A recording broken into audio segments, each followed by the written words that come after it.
The Devil's Advocates radio show is broadcast under a time brokerage agreement between Devil Radio and Civic Media, Inc. Some portions of this program may be pre-recorded.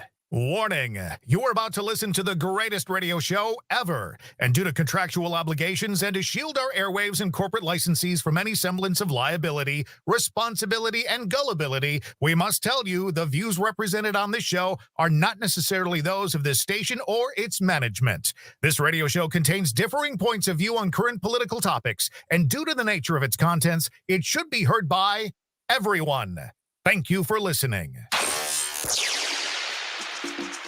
Now live from the Civic Media Studios in Madison, Wisconsin, where the political party is just beginning, welcome to the Devil's Advocates radio show. Friends proving it's never personal, only politics. Please allow me to introduce myself. And now, here's your hosts, Dom and Crute. Welcome to the Devil's Advocates radio show. Dom, I'm declaring this one a Biden Building Bridges Thursday edition. Welcome to it. Thank you, Crute. Great to be with you. It's infrastructure week, literally. Nate, thank you working the board. A lot of requests today, man. I appreciate you following through on all of it. Of course, our fair audience, happy Friday Eve to us all. Well, I forgot the whole Friday Eve concept. Yeah, man. Never too early to start thinking about the weekend, is it, Sylvia? You've been slacking lately, Crute. You probably got a long nap today. You don't even know what day it is anymore, man. I'm here to remind you. Well, thank you for doing so. I am here to remind you this could be the greatest radio show ever. Usually is. It always And is. your fine booking of our good friend and colleague in broadcast, James Santel, former U.S. attorney, always friend of the Devil's Advocates, the very gracious Jim Santel, joining us in the 5 o'clock happy hour. And we'll talk about Trump's big day in court. He was on the stand today, breaking. Trump was in court giving testimony today. And some of the video testimony, and Lordy Dom, there's prior tape. Yeah. A little damning. Put a hush over the courtroom. We'll share that with you. We promise. We'll get to that. And you've been trying to work in some threatening video of extortion plots against Carrie Lake. Lake and what, the Arizona... MAGA-loving Carrie Lake. I know she recorded some Arizona GOP. I think it's the head of the GOP. Formerly, he's now stepped down. We got the recording of that, a few minutes of it. It's pretty entertaining. We'll play that for you as well today. I can't wait. Well, you're going to have to stick around for all 2 hours. But let's start with Joe Biden in the great state of Wisconsin. And all the political who's went to meet him. Dom, I saw Tim Walz, the governor of the great state of Minnesota. Shout out to our friends, 950 AM KTNF. Woo-woo. And Tony Evers, obviously the governor here of the state of Wisconsin. Tammy Baldwin, U.S. Senator, our favored. The unbeatable Tammy Baldwin was at the bridge today. The unopposed Tammy Baldwin? To this point, effectively unopposed. And Joe Biden was in the this is like the northernmost tip of Wisconsin, right? Yes. The bridge between Duluth, Minnesota and Superior, Wisconsin. And this used to be, and still is, a pretty blue part of the state of Wisconsin. And so anyways, Joe Biden going to bring home the bacon to very northern Wisconsin and this bridge. He's building bridges, Dom, literally. As Donald Trump inches closer to capturing the Republican nomination for president. Now, why they bring that up before they even mention Joe Biden's name? President Joe Biden returned to an area of the country decimated by industrial outsourcing and emblematic of the fight before him. Biden today visited the Wisconsin border city of Superior in northwestern corner of the state, across from Lake Superior's St. Louis Bay and Duluth. That's Minnesota, folks. 2 blue communities known as the Twin Ports that used to rely on the heavy industry and mining. And little shout out to our friend Dynamo Dave up there in Duluth. I hope he's our cub reporter today. If you can give us any local, do so, Dave. 844-967-2789. But Dom, now they are surrounded, this Duluth Superior, by an area that has grown more favorable to Trump as those jobs have evaporated. Now, Larry Jacobs, director of the Center for the Study of Politics and Governance at the Hubert H. Humphrey School at the University of Minnesota, said this was a rock-solid Democratic core over the last 20 years or so, that stronghold is gone. That's a little bit sad, Dom. Got to win it back. Well, bringing home the bacon might do so. And Biden spoke to his supporters gathered at the Earthbrighter Brewery in Superior and seized on the economic trends, showing growth outpacing the fall of inflation, touting his administration's work to boost job creation by focusing on infrastructure projects, including a new $1 billion plan to replace a key bridge connecting the Twin Ports. And Dom, we got some sound, do we not? Nate did the hard work gathering it for us. Let's share it with the audience. We do. $1 billion, man. That is one hell of a bridge. Joe Biden, the president in Wisconsin today. Nate, thank you for your work. Let's do cut number 5. Going to have infrastructure a decade, not just week. He didn't get on my watch. Instead of infrastructure week, America's having an infrastructure decade. Yeah. Yes, That contrasts a little. A little. Let's keep going. The president in Wisconsin today, cut 6. He stripped good-paying jobs and shipped them overseas. Why? Cheaper labor. Rather than pay you a fair wage, ship it overseas. Lower wage costs, and then import the product. Denying Americans jobs. Yeah, but really great for the stockholders, right, Joe? Joe, the president determined to invest in the infrastructure. Cut 7, please. How in God's name can we have the strongest economy in the world if we don't have the strongest and best infrastructure in the world? It's not possible. So we're determined to turn that around. We were determined to turn that around in a big way. Yeah, in a big way. The Blackneck Bridge, cut 8. This investment is going to make a huge difference. Less traffic, fewer car accidents, faster commutes to your jobs and schools, quicker response times from fire trucks and first responders when every minute counts. Goods are going to get shipped quicker and commerce will flow more freely instead of having to detour.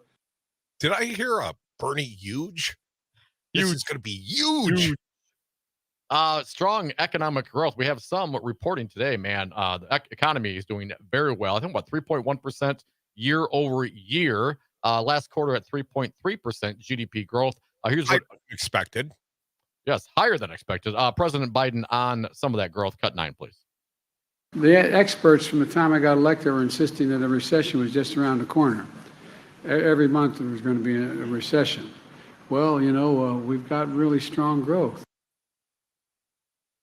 Yeah, Really GDP growth, stock market growth, and inflation also coming down. We'll get to some more of that. One more from President Biden in Wisconsin today. Please play the cut 10. My predecessor recently said he was actually hoping for the economy to crash. His quote, hoping for the economy to crash. Can you believe it? Well, he said he's hoping because he hopes it happens soon while I'm still president. That's what he's hoping for. Well, thanks to the American people, America now has the strongest growth, the lowest inflation rate of any major economy in the world. Some more on that. The Wall Street Journal reporting, as mentioned, U.S. economy grew 3.1% over the last year. The resilient labor market supported strong consumer spending and brushed aside a feared downturn. A year ago, economists saw a recession very likely and projected an anemic 0.2% growth for the year. Instead, the last year's gain was sharp pickup from a comparable 0.7 advance in 2022. Again, 3.1%. They're predicting 0.2.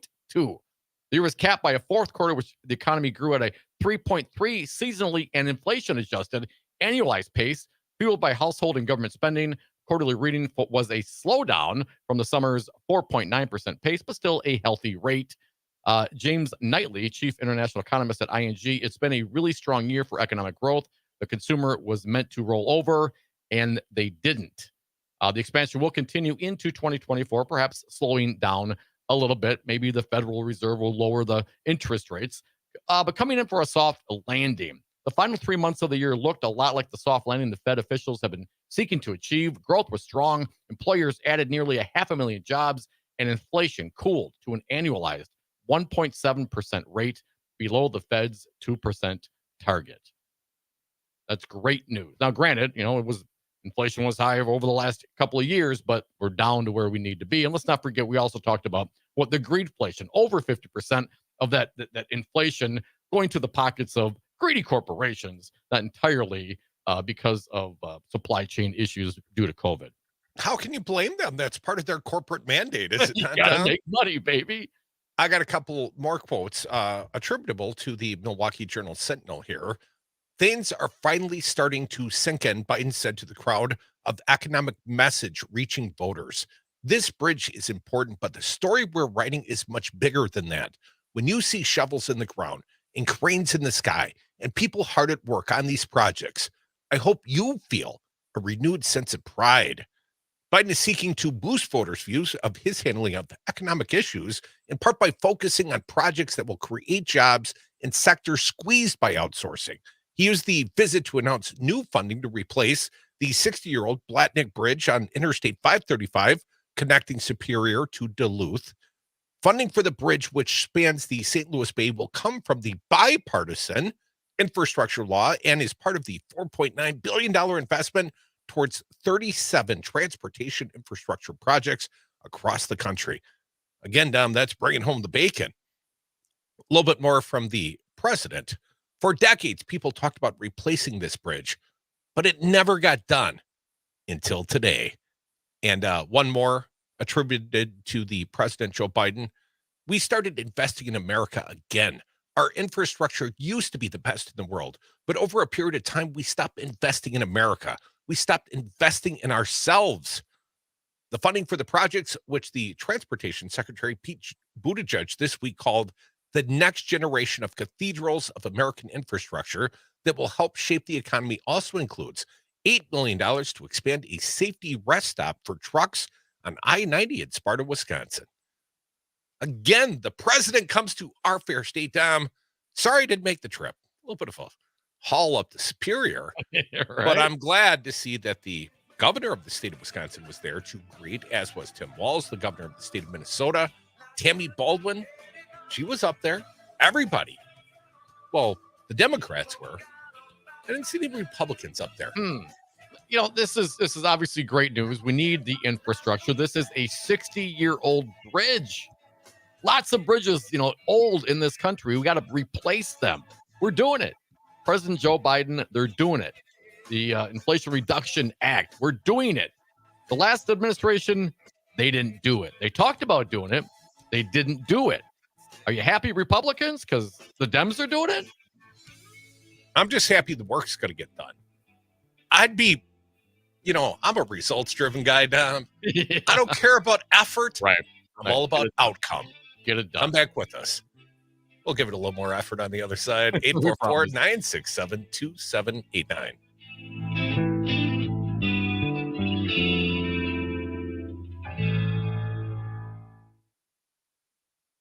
2.7 WMDX. Do you have questions about whether legal cannabis is right for you? I'm Alan Robinson, co-founder of Herbal Aspect. Cannabis is my business, my vocation, and my passion. Schedule an in-person or virtual cannabis consultation with me. A $50 value at no cost, just for Devil Radio listeners. Receive personalized advice, benefit from my undivided attention, and I'll guide you through helping you make an informed choice among Herbal Aspect's extensive selection. And get 10% off your first purchase when you use the code Devil Radio at herbalaspect.com. Darcy Haber, I hear you have solar panels on your office building. Since when are real estate brokers so concerned about the environment? Crute, you should know that at Solidarity Realty, we provide outstanding real estate service while adhering to our core progressive values. Environmental sustainability is a big part of that. So you really walk your talk, huh? Yeah, I even walk to work. Come on, always. Well, sometimes I bike, and if I have an appointment across town, I use my solar panels to charge my plug-in. Solidarity Realty. They're real, they're solid, and they're honest. Check them out at Solidarity Realty.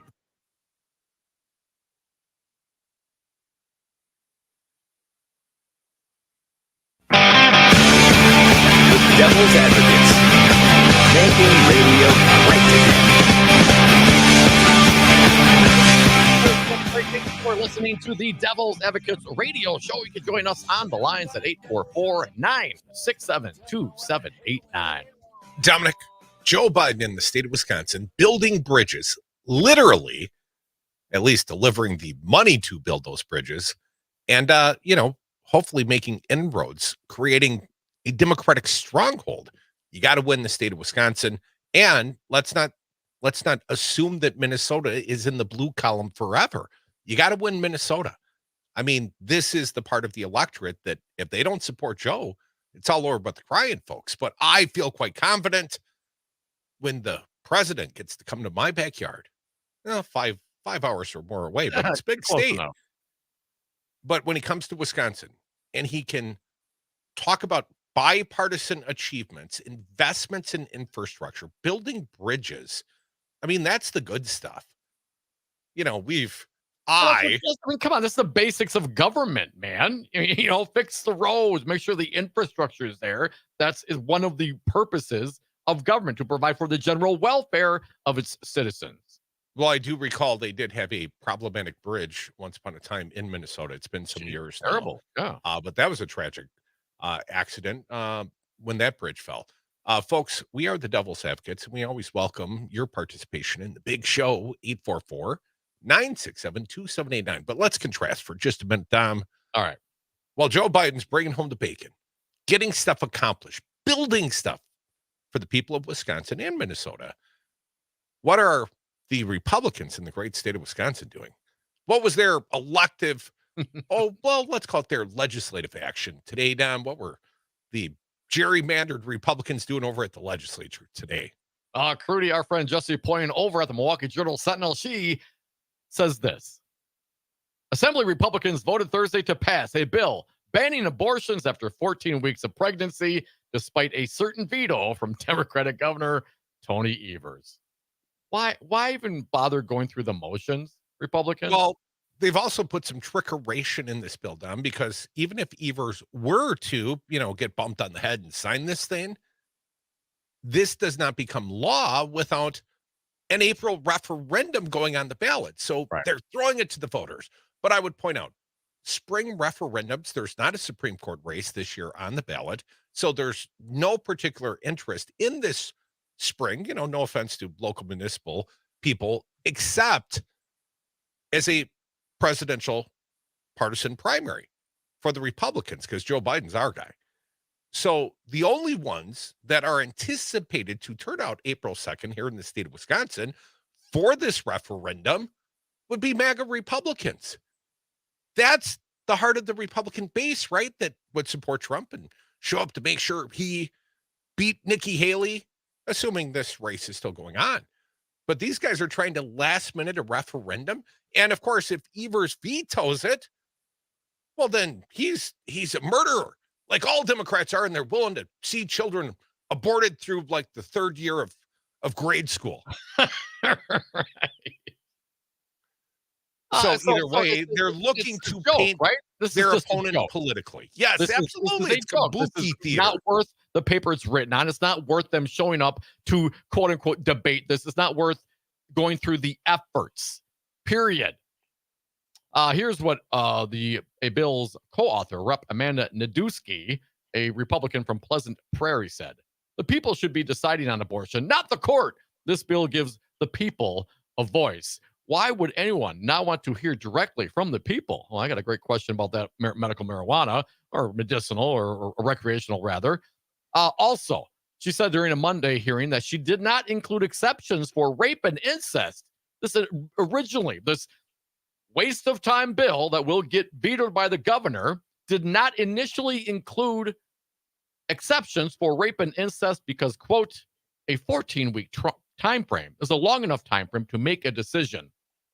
This is, again, Nadusky. She told reporters that Thursday she received a lot of feedback after hearing from people who disagreed.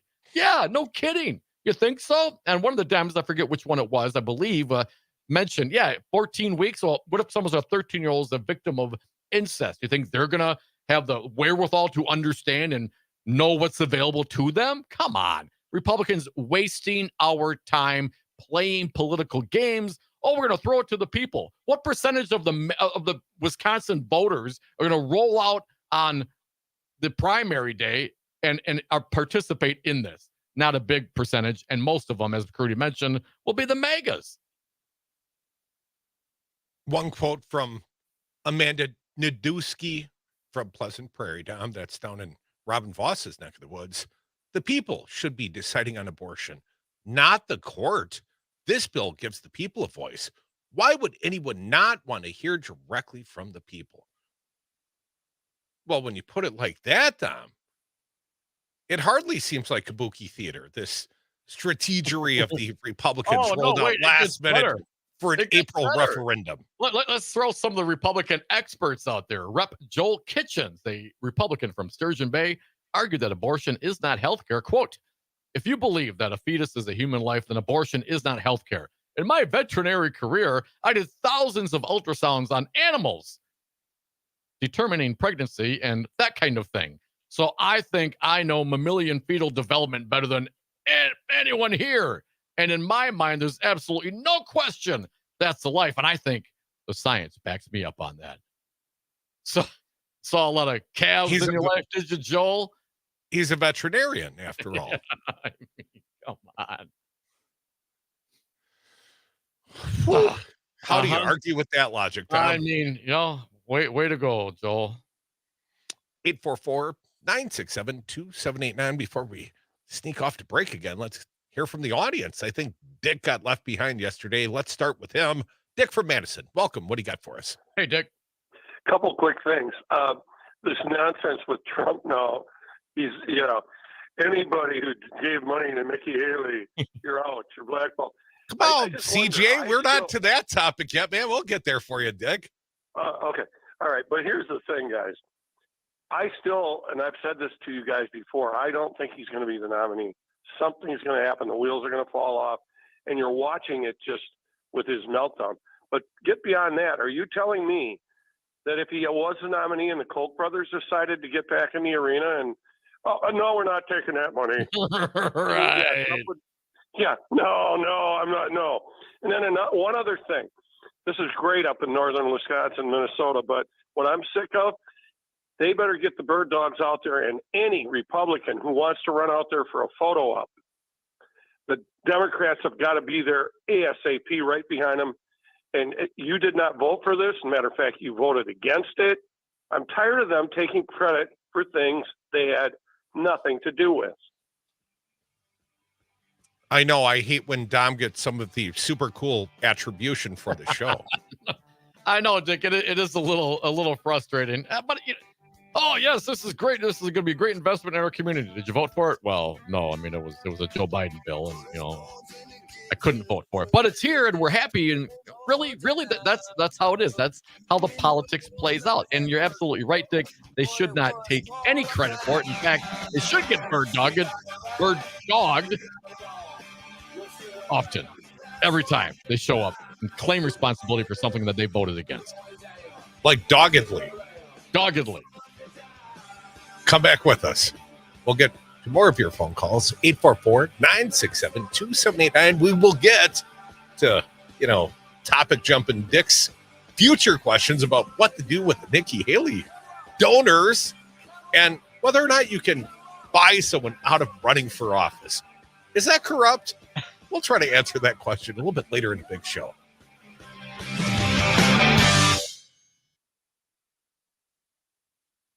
Refreshed, keeping you informed, entertained, and connected locally across the Civic Media Network. The Civic Media Network of radio stations across Wisconsin.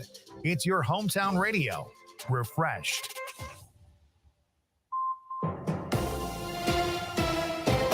Civic Media News. I'm Terry Bell. Here's what Wisconsin needs to know. Governor Evers promises to veto a redistricting bill making its way through the legislature. Republicans are touting the bill as 99% of what Evers asked for in a map proposal in 2021, but Evers says changes made to the proposal still amount to gerrymandering. The state Supreme Court will enact a redistricting plan this spring if lawmakers and the governor don't do it first. Older people in western Wisconsin who need rides to doctor's appointments are in a difficult position now that two major hospitals and several clinics are closing this spring. Bobby Hegda runs the new Freedom Transportation Program. We have some counties that there are no drivers in, and so we're constantly recruiting 24 hours a day, 7 days a week.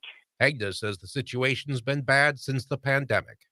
I'm Terry Bell, Civic Media News. Now, here's what you need to know closer to home. For WMTX News, I'm Nate Wuggyhout. A coalition of Dane County law enforcement agencies gave out over 200 traffic tickets after a 2-day crackdown on impaired driving. The State Patrol, Sheriff's Office, and all county police departments took part. They made 7 OWI arrests and 21 arrests for other crimes. They say that their goal was not just to arrest people breaking the law and give out tickets, but to keep all the roads across Dane County safe. Edgewood College is launching a new fully online doctoral program. The Doctor of Business Administration program is different from a normal PhD, centering more on academic and theoretical research. Edgewood also offers similar programs to the DBA program, like doctoral degrees in educational leadership and nursing practice. They received official accreditation for the program earlier this month, and more information on how to join the program will be published by the end of next month. And that's what you need to know. I'm Nate Wuggehout, WMDX News. Hey, Brad from Zero Res Madison here. What's the best way to clean your carpet? Well, not surprisingly, it's the same way you clean your clothes. You wouldn't clean a dirty shirt by running a white cloth over the top of it, nor would you try to get it clean by sprinkling chemicals and rubbing it in. For a real clean, you need hot water, agitation, and a cleaning agent, just like your laundry. For a fresh, healthy clean with no residue, call Zero Res Madison or schedule online. Zero Res, spell it forward or backward, it's the right way to clean.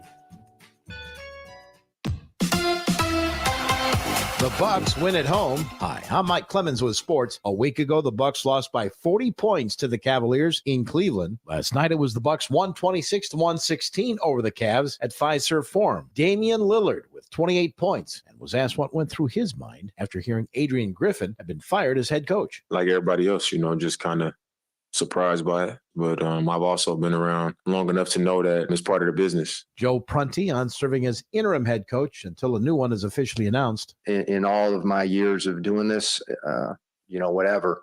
It's never been about me. College hoops, number 14th ranked Marquette down to Paul in Chicago, 86-73. The Badgers will host Michigan State at the Kohl Center tomorrow night. NFL, the Packers fired their strength and conditioning coach, Chris Gizzi, after 5 seasons. Gizzi was the linebacker for the Pack who carried the U.S. flag onto the field the first game after 9/11. With sports, I'm Mike Clemens.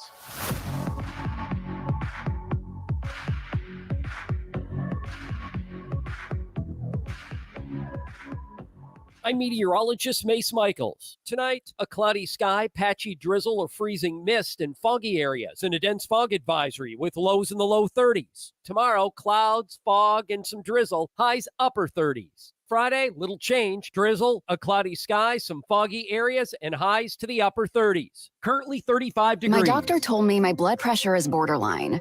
I figured I could worry about it or do something about it.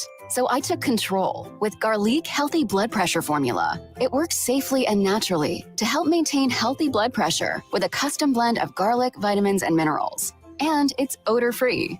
I'm taking charge with Garlic Healthy Blood Pressure Formula. These statements have not been evaluated by the FDA. This product is not intended to diagnose, treat, cure, or prevent any disease. The term natural references only the garlic in the product. Use as directed. Broadcasting from Civic Media Global Headquarters on State Street. This is Mad Radio 92.7 WMDX.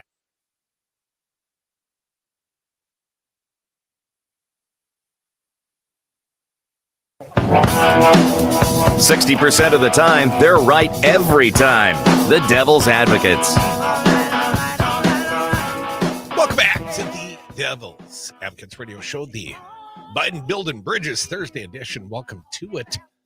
We're going to have a fine guest joining us in the 5 o'clock happy hour. Our friend James Santel, former U.S. attorney, going to talk many things legal.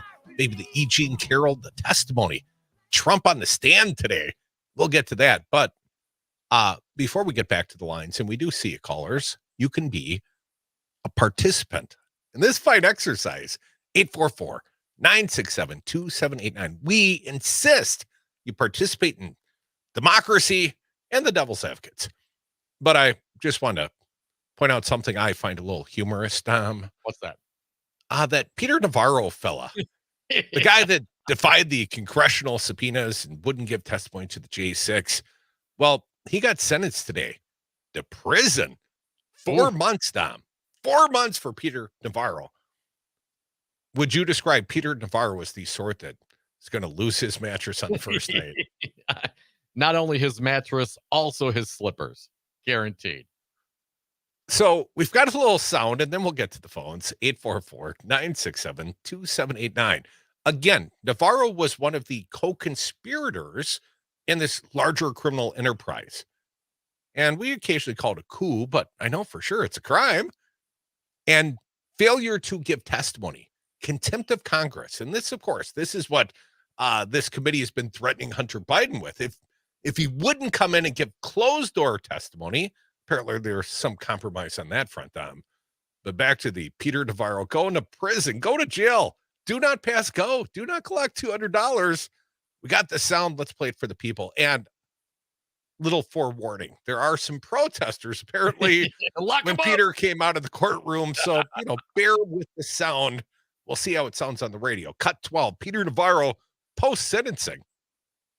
I would say that by standing up on this matter, we've already achieved an important victory. The Department of Justice attorneys, after pressure from not just from my defense team, but also from the judge himself, finally acknowledged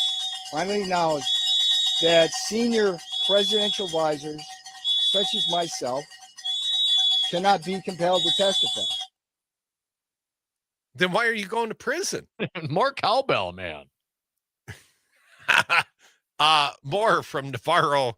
I know it's a little annoying, but I find it hilarious. Cut 13, please.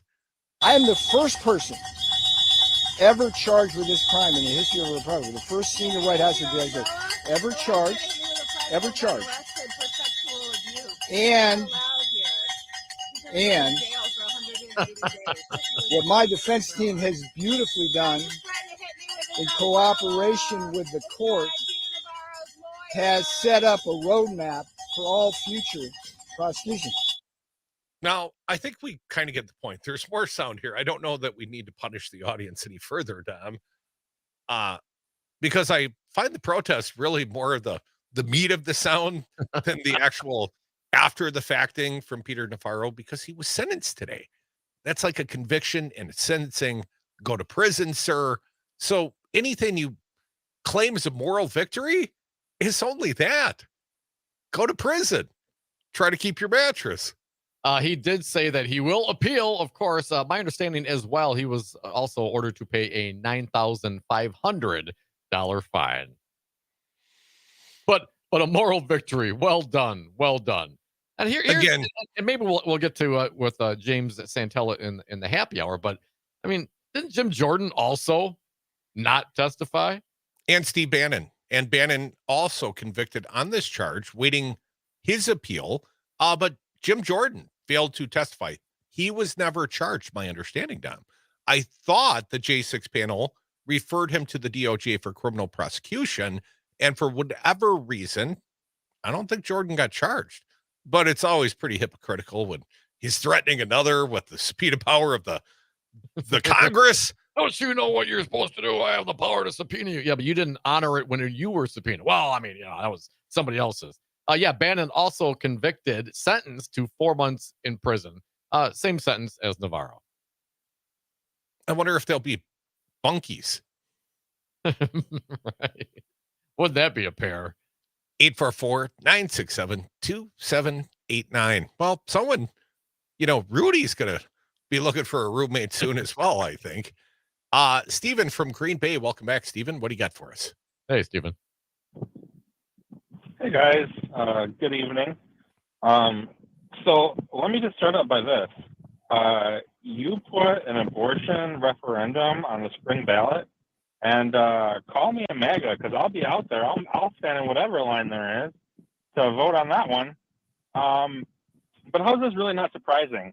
That, A, the Republicans sneak something past our noses, or at least they think we do, because apparently the Republicans think that if you're a progressive, you don't know how to read basic English or a newspaper. And also, is this the best you can do, Republican Party? I would point out, Stephen, they're not trying to trick the smart listeners of the Devil's Advocates. They're not trying to trick our base. They're trying to trick their base. Oh, well, then in that case, this all makes sense. Right. Well, it's never going to get signed anyway, Stephen. So it is an act of futility. It's a waste of time. And then they can say, well, at least we tried and the governor turned down. Listen, 20-week abortion ban, whatever the Roe v. Wade requirements were, why not just have that and be done with it? And I would point out, gentlemen, the vote in the assembly, the passage of this bill, 53 to 47, I believe the numbers. That means a large number of the Republican caucus bled off, did not support this bill going through, because they've got a 2/3 majority damn near. They've got like 66 of the assembly seats. And they only got 56 votes for this bill, something like that. 53, pardon me. I guess the point I was trying to make is that the Republicans would rather waste time putting through stuff like this than actually doing, what their constituents, put them in there for. Or maybe I'm wrong. Maybe recall Robin Voss and impeach Megan Wolf. What their constituents want them to do. Yeah, I guess. Stephen, appreciate you listening, man. 844-967-2789. You can always play along, be a part. Heard this guy early this morning. My thanks to John and Gordy's show right here in Madison. WMDX plays out 6 to 8 a.m. I joined sort of as an informal guest of the show, 7:30 this morning. Catherine, our pal, Catherine Lake, the program director, was filling in. Gordy on vacation, apparently. So I thought I would add my 2 cents worth in. But lo and behold, Mark from the SAC beat me to the punch. He was the first caller they took in the segment I was joining. And here's where I'm going to give you a little bit of credit, Mark. I heard you referencing the former governor of the great state of Wisconsin as the wanker. And I thought to myself, I did that. Welcome back, Mark. What do you got for us? Hey, Mark. Yeah, thanks, guys. And it's ridiculous. Part of the reason I think some of the Republicans voted against it because 14 weeks is too long for them. They don't think we should have any abortion at all. Period. And Scott Walker, I was reminded that Scott Walker back in the day. Women just get over rape, and it just takes a little bit of time. Then you accept the fact that you're pregnant and just are overjoyed by your pregnancy if you're raped. That might be part of it there, but what I originally called in on this, that's not the only nonsense the Republicans are playing, is that they gerrymandered their maps once again, ensuring, making some Republican seats safe. And what should be happening is how the past voting patterns should have nothing to do with how the maps are drawn. It should be just based on the community alliance and by population to draw those districts. And that way we would actually get fair maps. That here are Mr. Contiguous and compact again, but you have to have the rules for both the assembly and for the strictly according to the Constitution how those districts should be drawn. It should have no political, interest at all when considering those maps. Well, Mark, that's a noble thought. what a concept. Any other noble thoughts for us today, Mark? Well, I guess I'm not beyond that. I mean, I could probably come up with something, but I'm just interested. What was CJ banned this time? He said a bad word. No bad words, Mark. Can't say bad words on the FCC radio. But we appreciate you chiming in, Mark. Always love the support. Thank you. 844-967-2789. I was just about to chastise Mark for failing to call the former governor wanker. And you and I talked about this off the air. I obviously took some pleasure from the fact that he's picked up my vernacular. Yes. And you said something to the effect, yes, you, like the former president, Trump, have what? Lower the discourse. Lower the discourse. And somehow I take pride in that. Yeah, in regards I to get former Governor Scott Walker. I've been here the whole time. It's just good to see everyone coming around to me, man. 844-967. Join him in the gutter, folks. 844-967-2789. Just keep it FCC compliant or you get banned, at least for a period of time. We'll decide arbitrarily how long that time period is. What's next, Dom? Well, do we want to get to the Carrie Lake sound? I know this is kind of intriguing. I know you do. I do, man. We gotta have to get to it. So, Carrie Lake recorded Jeff DeWitt. He was the Arizona GOP chair, the head of the Arizona GOP. And apparently now, since this recording has been released, he has resigned that position. And maybe you can figure out why. Nate, thank you for stumbling through the virus-infected sites to drag this sound out for us. Here is... It was his own personal Vietnam. Here's some of the recording of Carrie Lake and Jeff DeWitt, the former head of the Arizona GOP. Let's play the first one, please. So what's going on? What is? I'm assuming this is our friend. This is back east. Back east. There are very powerful people that want to keep you out. Oh no, they do. But they're willing to put their money where their mouth is in a big way. So this conversation never happened. This is crazy, though. They should want me. I'm a great candidate. People love me. These people are corrupt. People love me. Well, maybe you're right. They are right. They are corrupt. Maybe. This never happened. Don't go. Do me a favor, though. I'll get myself in trouble. If you say no, which is fine, it's your choice. Don't tell people. They're gonna try to have me murdered.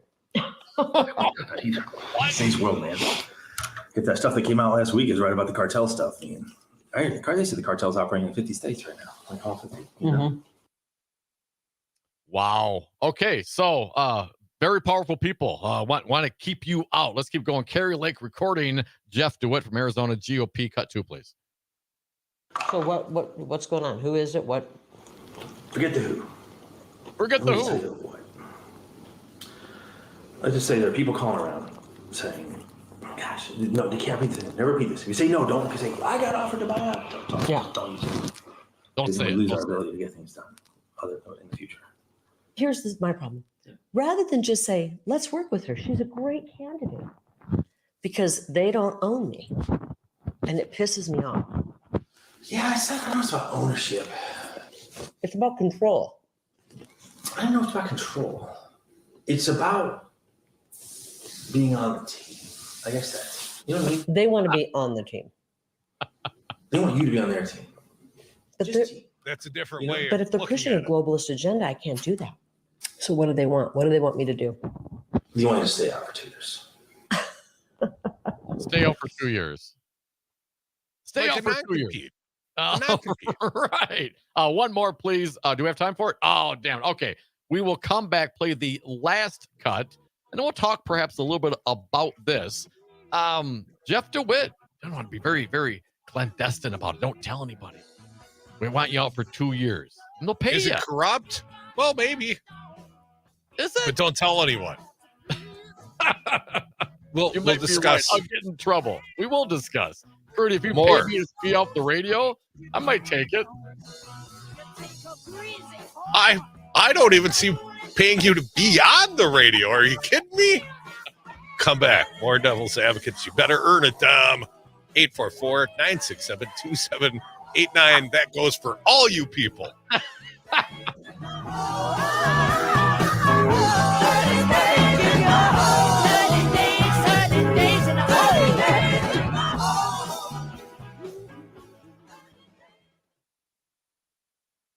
Radio 92.7 WMDX. As first-time homebuyers, we didn't even know where to start when it came to finding a home. What to look for during showings, how to stand out as buyers in a seller's market. It was a lot. It is a lot, but it's what we do every day at Solid Energy Realty. Jesse, we can't thank you enough for your guidance throughout the whole process. The countless showings, finding a home that was a good fit for us, and having the expertise to make our offer as competitive as possible. If you're a first-time homebuyer, don't call the sign. Contact Solid Energy Realty today. Let us represent your best interests, and it shouldn't cost you a dime.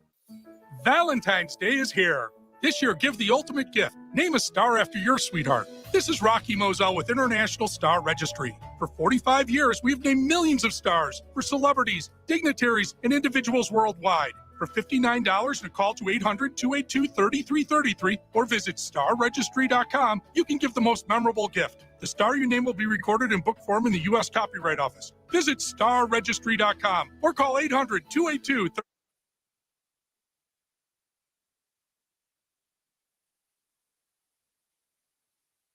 I don't know if you know the Devil's Advocates, but the show is kind of a big deal.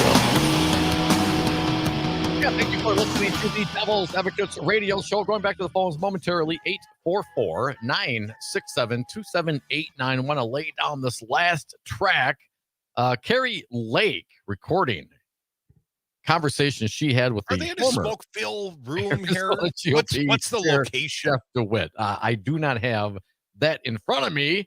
I hope but there's some cigars or something. You know, I would hope so. Smoke-filled room, Very powerful clandestine people wanna meeting. kick you out. They're willing to put their money where their mouth is in a big way. So this conversation never happened. Hey, forget about it.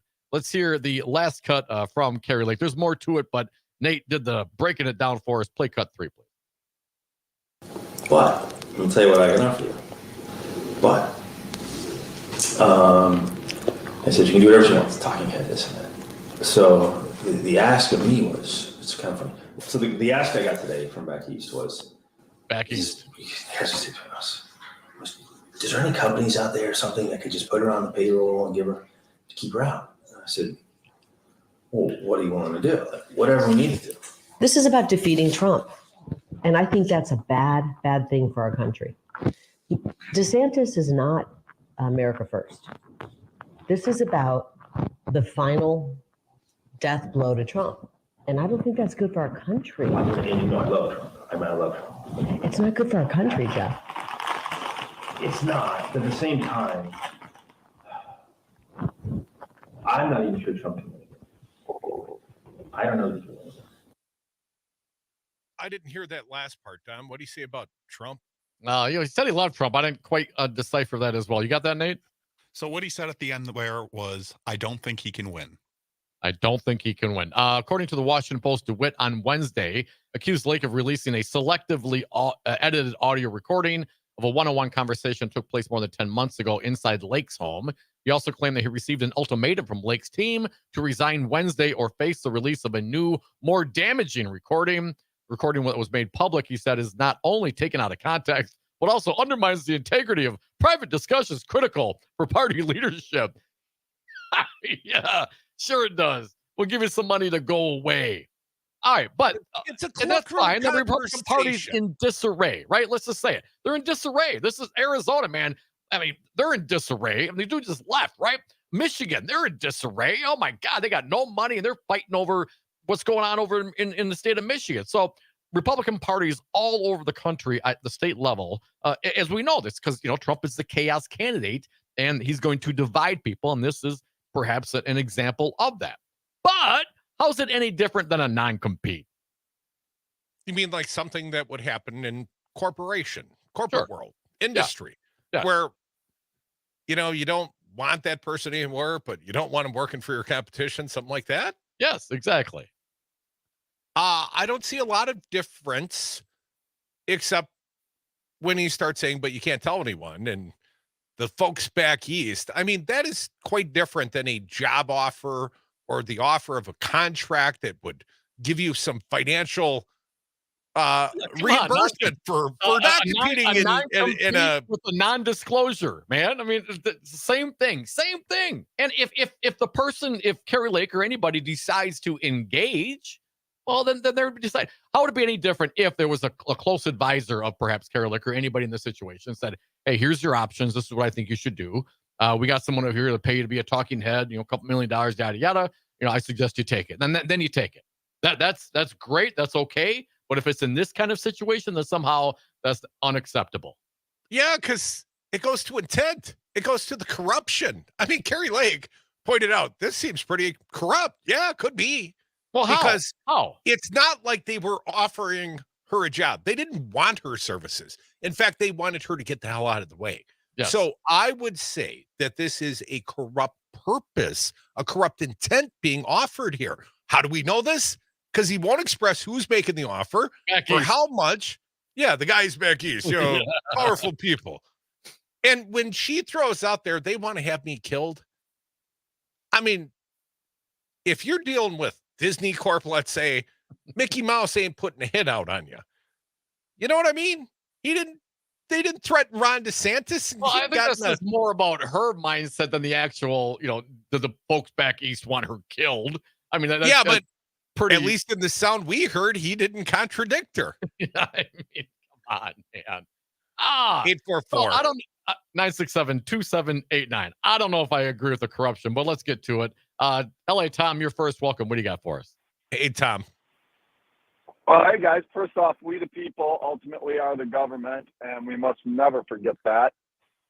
Second, Dom, I like that. Chaos candidate. That's a good messaging. I like it, and that tells exactly what it is. Yeah. I just wanted to talk about Wisconsin for a second, and I'd like to ask, I guess, any conservative that's out there, why it is that they would vote for anybody on the Republican side that hasn't taken the Medicaid dollars. So now you've got hospitals in Eau Claire and Chippewa Falls that are actually closing down.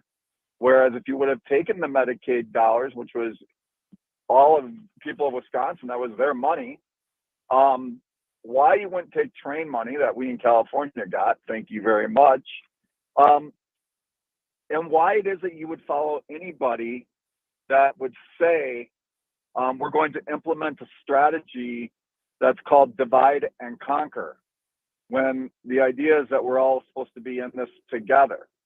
So I would love it if anyone could call up and actually answer that. Why would any of these people that now they go to their rural hospitals and they can't even go to a rural hospital anymore because it's closed down, but if they would have taken the Medicaid dollars, they would still be open. Yeah. Great question. That's a pretty substantial part of the state, too. I mean, both Chippewa Falls and Eau Claire, those are adjacent counties. We play out there on the tap 93.5 shout out. But in those counties, they're losing two major medical hospitals in two counties, in two adjacent counties. That is a region that's no longer going to have two hospitals. That is going to be disastrous for the healthcare outcomes in certain parts of the state. Do we have time? Only 1 minute. Sorry, callers. Stand by. Our friend, former U.S. Attorney James Santel, going to join us at the top of the hour. We're going to get into some of the, Trump cases. Trump on the stand today. Apparently, not very exciting. Apparently, for about less than 3 minutes. But I understood it only took him about 60 seconds to break the judge's orders. Did I just hear you tell the callers to stand back and stand by? A happier happy hour with James Santel, as mentioned, friend of ours, host extraordinaire. You can always hear him on the Saturday morning. Since Tom's already looking forward to the weekend, better get it out there. Jim does his show 9 to 11 a.m. Saturday mornings right here on the Civic Media Network. But you're going to stick around for him because he's always best when he's on the Devils.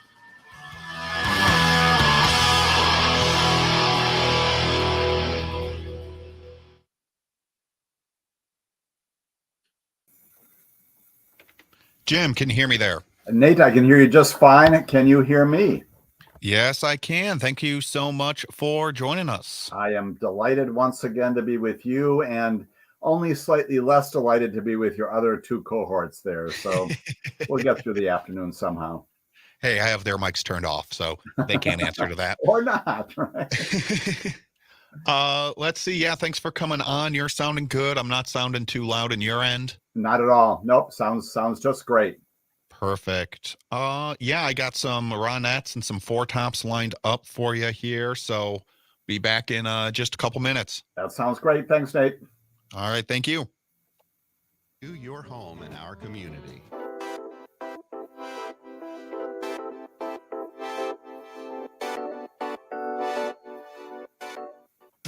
You're listening to Mad Radio, WMDX 1580 AM Columbus, W224EG Madison, and always streaming on the Civic Media app.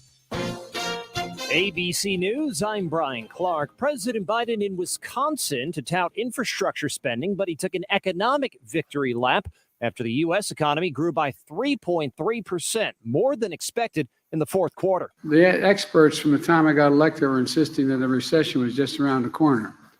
Every month there was going to be a recession. Well, we've got really strong growth. His administration's in a dispute with Texas over its use of razor wire at the southern border. 25 Republican governors released a letter supporting Texas Governor Greg Abbott. Former President Trump also praised Abbott. The former president testified briefly in his defamation trial in New York. In Michigan, the manslaughter trial of Jennifer Crumbly got underway. Her son killed 4 people at his Oxford High School in 2021. Her attorneys say she did not know what he was planning. And Alabama preparing to execute a man with nitrogen gas. It would be the first of its kind in U.S. history. This is ABC News.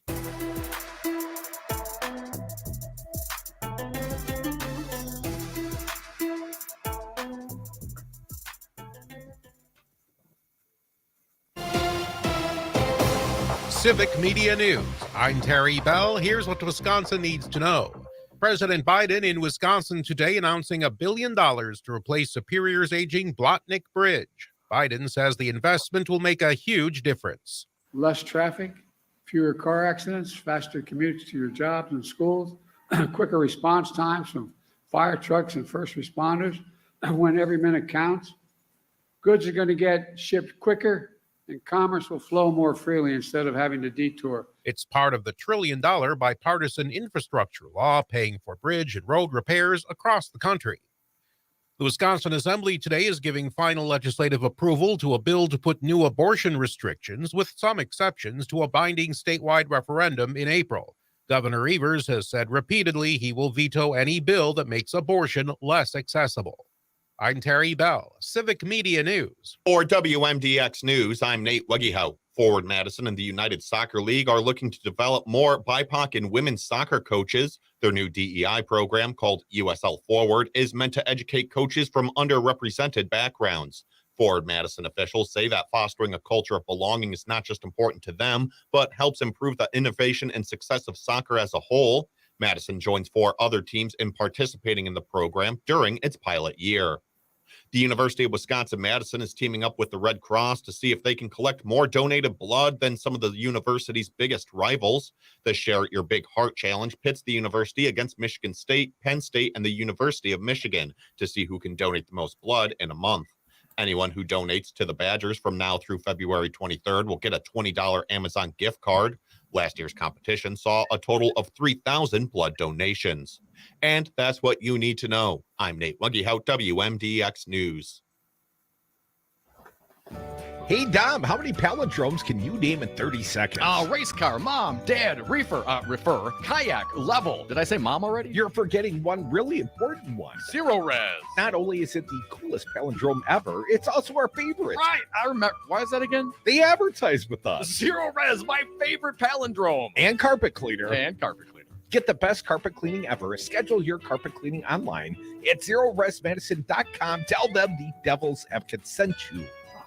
The Bucks held a press conference. Hi, I'm Mike Clemens with sports. The Bucks beat the Cleveland Cavaliers 126-116 at Fiserv Forum. Milwaukee now 31-13. General Manager John Horst asked, why would you hire a first-time head coach like Adrian Griffin and fire him just halfway through the season? Yeah, someone really wise once said looking back is ego, so I'm going to stay in the present. There's no regrets. I believe in the hire that we made. I believe in the reasons we did it, the process that we went through. And again, Adrian has contributed to this group. Part of why we are where we are today, who we are, is because of him. This was an opportunity about going forward. Bucks host the Cavaliers again tomorrow night. College basketball, Marquette with a win in Chicago, 86-73 over DePaul. Wisconsin getting ready to host Michigan State tomorrow night. NFL, the Packers signing a place kicker, Jack Pudlency, who kicked for the Georgia Bulldogs for 3 seasons. And Jim Harbaugh, who led the Michigan Wolverines to a national championship, is leaving for L.A. as the new head coach of the Chargers. With sports, I'm Mike Clemens.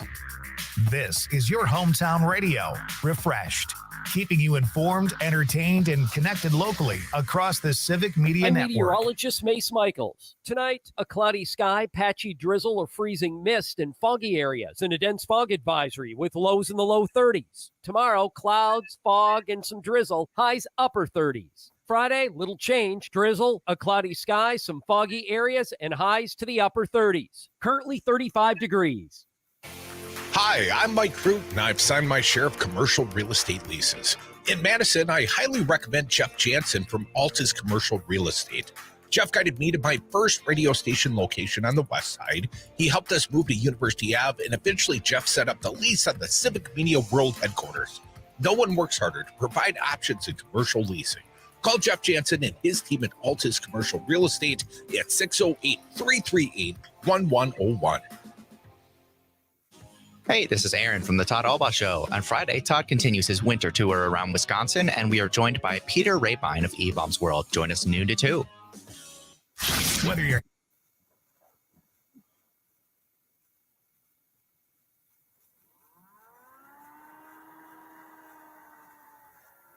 The Devil's Advocates radio show is broadcast under a time brokerage agreement between Devil Radio and Civic Media, Inc. Some portions of this program may be pre-recorded. Warning, you are about to listen to the greatest radio show ever, and due to contractual obligations and to shield our airwaves and corporate licensees from any semblance of liability, responsibility, and gullibility, we must tell you the views represented on this show are not necessarily those of this station or its management. This radio show contains differing points of view on current political topics, and due to the nature of its contents, it should be heard by everyone. Thank you for listening. Now live from the Civic Media Studios in Madison, Wisconsin, where the political party is just beginning, welcome to the Devil's Advocates radio show. Friends proving it's never personal, only politics. Please allow me to introduce myself. And now, here's your hosts, Dom and Crute. Welcome back to the Devil's Advocates radio show, a Biden Building Bridges Thursday edition, a happier happy hour. And it gets happier. Right now, we got James Santel, former U.S. attorney, host of a soon-to-be rebranded show, Saturday mornings, 9 to 11 on Civic Media. Probably the Jim Santel Show. That'd be an excellent name for it.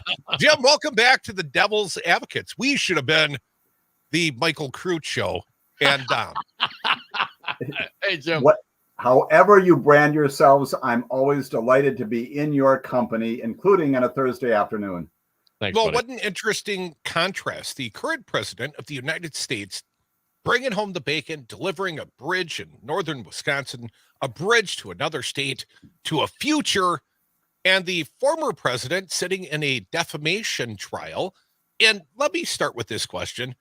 Did Trump have to be there? There was nothing compelling his testimony today. He didn't accomplish anything except probably making himself unsympathetic to the jury. Why was he there other than what?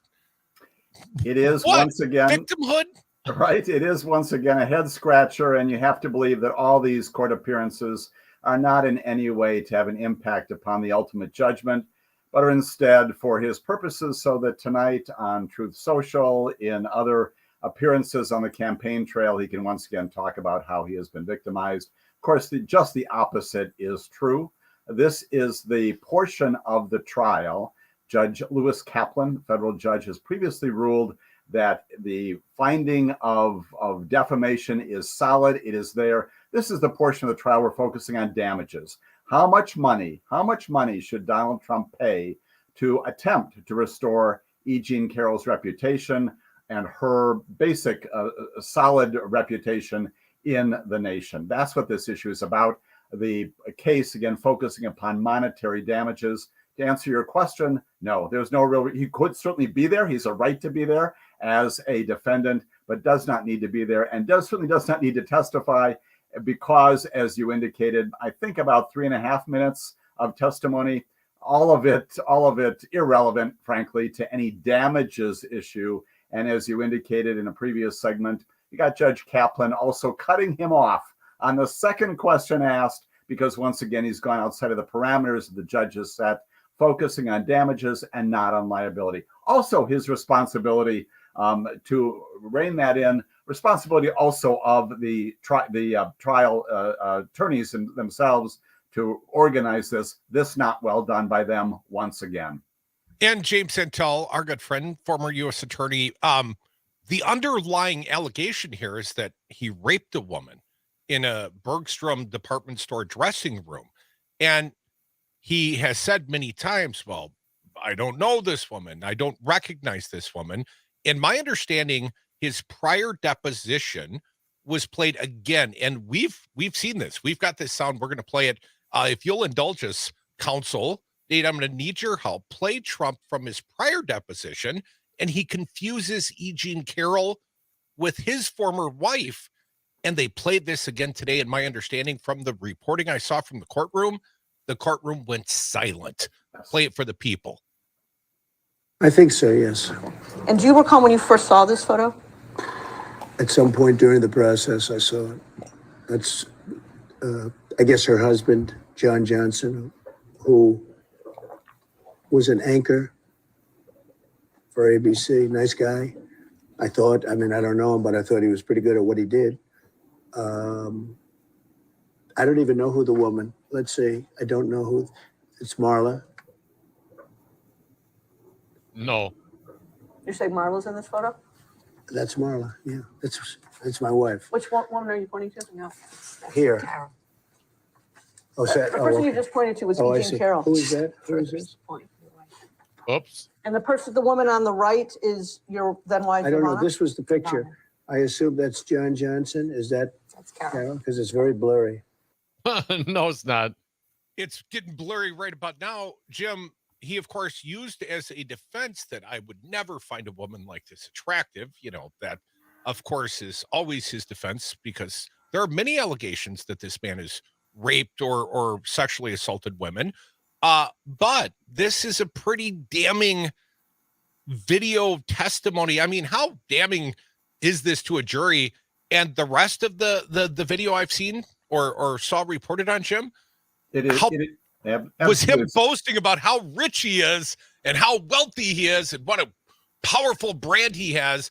And they're setting the damages based on this guy's claims of how rich he is. This could get really expensive, couldn't it, Jim? Could get very expensive. And to go to that point, recognize that this jury has before it not only the question about compensatory damages, as we just spoke, but also punitive damages. What is the amount of money that can stop Donald Trump from doing this in the future? And there, unlike the compensatory damages where E. Jean Carroll's presented witnesses who talk about her economic losses, there, the jury is not completely on its own, but can make a determination about what they think this particular fellow needs to have on his judgment that will stop him from doing that in the future. And that's why these kinds of tapes are all telling.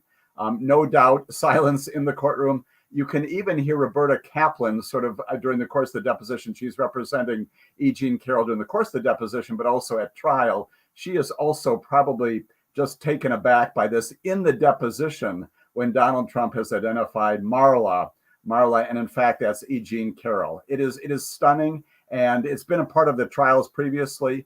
This is not going to go well, and it's just more indication that the jury has in front of it not only a substantial basis upon which to return virtually everything that E. Jean Carroll and Roberta Kaplan are asking for, but also then to punish him, to stop him, to try to get his attention, if that's possible, with Donald Trump, and to tell him that you now have to pay this amount of money. You continue to do this, it's only going to get worse. Folks, you're listening to the Devil's Advocates Radio Show. Former U.S. Attorney James Santel joining us. Jim, always a pleasure. Donald Trump continues. Like even last night, to my understanding, like 30-some tweets or messages, out there on the social media, ripping on the judge, on E. Jean Carroll. This continues literally to this day, Jim. And this is something that, this is the second one. I've seen reporting that perhaps there could be a third. I mean, if he continues to do this. So how does this work? If the guy, can they come back with, he's already got 5 million, right? You come back with 10, do you come back with 20, 100? Can you make it contingent that if he keeps, every time he says something, he's got to, pay another 10 million? I mean, for real, what can practically be done? Because if the guy never shuts up, if he continues to do it and blows off what the court says and continues to defame E. Jean Carroll, what can be done about it? Right. Where's the end of this? Exactly. Yeah. And also, of course, we know that during the course of the trial itself, he has been doing the same thing, not only in these campaign appearances, but quite literally in real time while the trial is going on. He's doing it. It is stunning. And to Roberta Kaplan's credit, she is finding out about that and playing them to the jury almost in real time. There's more damage being done while the trial is going on. It is incredible.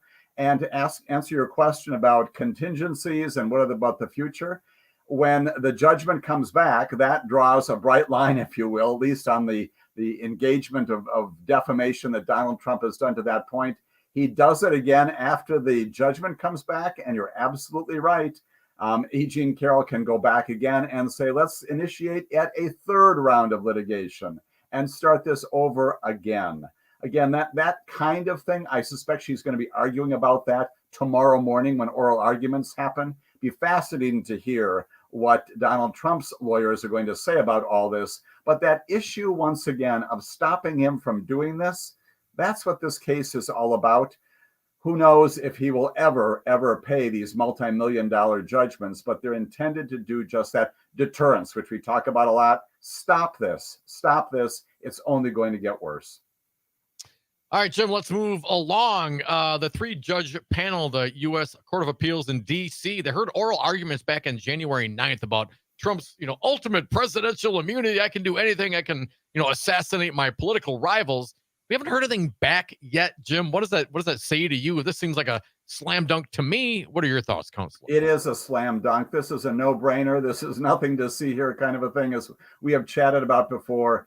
No president in our history, no president of the Constitution has a right to a complete pass when it comes to criminal activity.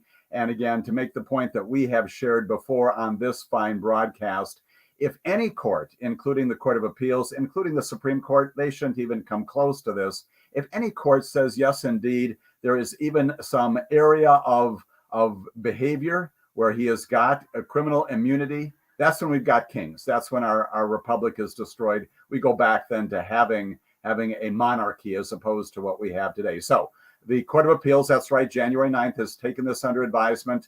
It is the kind of thing that is so important to the nation, although the underlying issue is so ridiculous, but it's important to get this resolved and get this put to bed, because it is the one thing that's standing between a start of the trial in D.C. in front of Judge Chutkan on what Mike identifies as the single most important case. Appropriately, this is the interference case.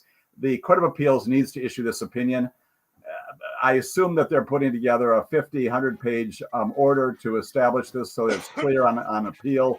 It goes up to the Supreme Court that they've done their work, but this should be done expeditiously. They need to stay up all night to get this done, get this resolved. Supreme Court, if Donald Trump seeks review before them, should say no, goes back to Judge Chutkan so the trial can be conducted forthwith. Folks, you are listening to the Devil's Advocates radio show. James Santel, our friend, former U.S. attorney, he's going to stick around for another segment. Lots and lots of things to discuss, Jim. Always a pleasure when you come around the Devil's Advocates. We appreciate it. Folks, you stick around. Jim, think about this for a moment. On this particular case, Republican-appointed Judge Karen Henderson, any concerns, and think about this when we come back, that maybe she would write her own opinion on this, perhaps throw it back to Chutkan. We'll address that and some other issues as well. Stick around.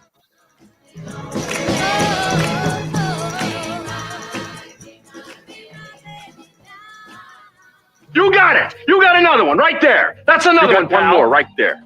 I'm doing society a favor. So that's another one right now.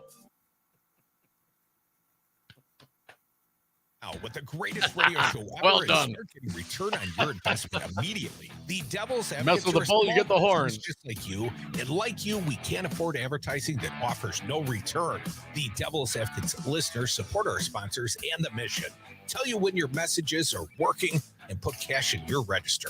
So invest your ad dollars to reach our raving Madison and Dane County fans, or affordably reach the whole state, Chicago, Minneapolis, and our nationwide stream audience today. The Devil's Advocates can be the voice of your business, hold special events at your location, interview your staff for satisfied customers to lift your business. Contact us today, Crute at darnwy.com. That's Crute at darnwy.com. It's easy to listen to your favorite local radio station anytime.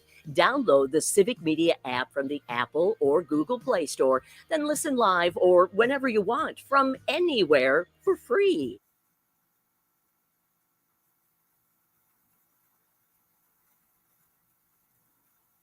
The Devil's Advocates may not agree on much, but funny is funny. Devil's Advocates radio show. James Santel, former U.S. attorney, our friend, sticking around for a segment. Thank you, Jim.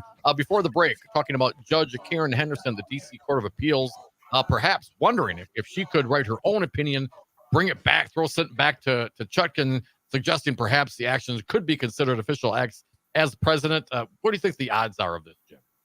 It's entirely possible. So the procedure here is you've got 3 judges, and it's fairly clear from the comments and the questions during the course of the oral argument that none of them is buying into this theory. Even Judge Henderson said something like it's paradoxical to say that there's a constitutional duty to take care that the laws be faithfully executed, and then also you can go out and violate the criminal law. So I think she's going to write an opinion, if she does decide to concur, that is, again, supporting the ultimate judgment. But she could, if she doesn't join the opinion of the other 2, she could write in concurrence, agreeing with them, but on a different basis. And she was asking some procedural questions, as do all appellate court judges, about the consequences of this. My sense is that you'll get either a 2-1, that's probably remote, but probably a 3-0, and maybe, Dom, as you're indicating, Judge Henderson will write separately to support the judgment, but find it maybe on a different basis. Although, once again,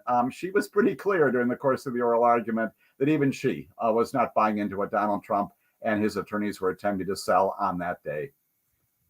Jim, you're probably very aware we're right in the middle of a presidential campaign now, right? And Donald Trump, apparently these indictments make him irresistible to the MAGA Republican base.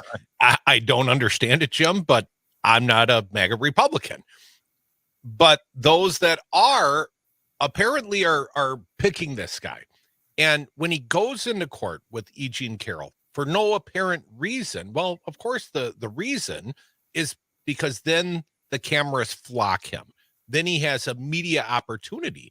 And strangely, I don't think this guy truly feels like there is any bad press, because he continues to steal the attention of the American people. So again, we contrast Joe Biden delivering bridges and bringing home the bacon in the state of Wisconsin today. And this guy is going to face down a second defamation trial against a woman he's already credibly been, civilly found raped a woman. Mm-hmm. And this is the association he goes back to over and over again. And, oh yeah, by the way, he's defaming her in real time during the trial. So I don't get it, Jim. This could be a monstrous financial ruling if the jury says $1 billion. Kaplan will probably knock that down. Would they not? Would the judge not knock that down to some realistic figure? It could do that. Again, the jury should be, I hesitate to say temperate, but at least balanced in rendering a punitive judgment amount here.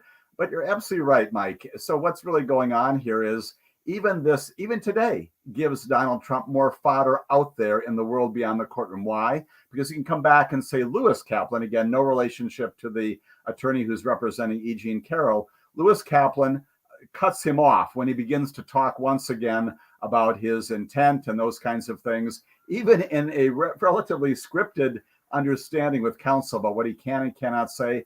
Why? So he will now go out there and say, yep, once again, I'm in court and the judge didn't let me testify. That is not the case. That is simply not the case. There's a thing called relevance. And again, we're focused upon, as you just indicated, the monetary part of this. The judge gave him his opportunity. His attorney asks some badly worded questions.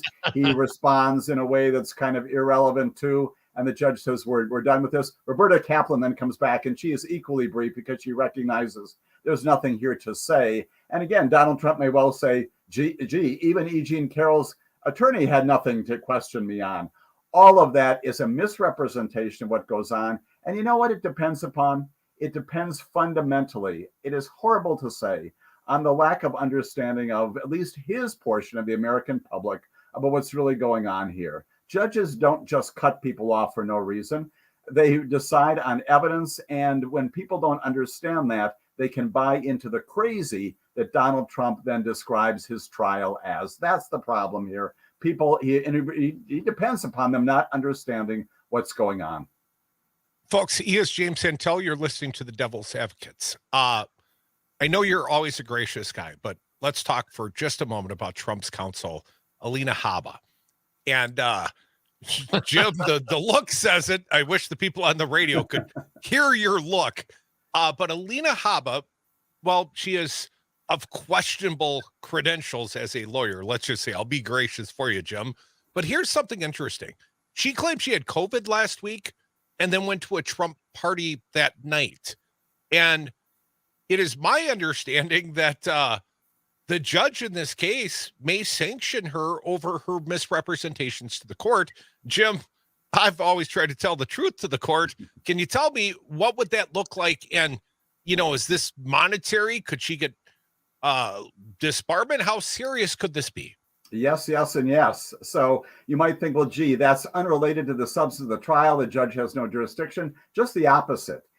Especially in a situation like this, where the trial was what? The trial was delayed because of this COVID concern, right? If I stand up and I say, you know what, Your Honor, I can't go ahead because my witness is not prepared. They haven't arrived yet. There's some other problem I have. I've got a personal issue. My family has a health emergency of some kind. And I make that representation as an officer of the court, and it has an impact upon the trial. And it turns out that what I have said is not true. Absolutely. You don't do this in front of the jury, but you inquire the following morning, counsel, let's talk about what you said to me yesterday and let me determine whether or not what you said is true or not. That had an impact upon the trial. And therefore, what can a judge do? You bet. Sanction an attorney, money. $500, $1,000, more than that, depending upon what the judge feels, once again, should be imposed upon that attorney for violating the basic rules of the court, which are ultimately, fundamentally being honest, if nothing more. She is not. In addition, my expression, which maybe the viewers watching this on live streaming here saw, she's also plainly, as the judges pointed out, incompetent. Yes, I'll use the I word. Even her singular question today, it is, did you ever instruct anyone to hurt Ms. Carroll in your statements? Huh? What? What does that have to do with damages? And the judge lets it in, and thankfully the whole thing concludes. She had some problems early on, even getting documents in, doesn't understand how to establish what's called a foundation, and the judge has to instruct her on how to do that. This is law school trial practice stuff, and she is plainly not up to this job.